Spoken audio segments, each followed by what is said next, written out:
নমস্কার, আমার নাম দীপ্তশ্রী পাত্র। আমি একটি ছড়া বলে শুনেছি।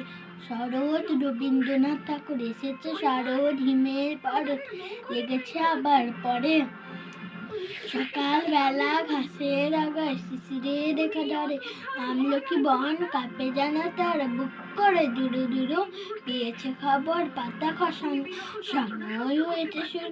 শিউলির দ্বারে কুড়ি বেড়ে এলো, টগর ফুটিল মেলা। মালতী লতায় খোঁজ নিয়ে যায় মৌমাছি দুই বেলা। গাগানে গাগানে বরসান শেষ, মেঘেরা পেয়েছে ছাড়া।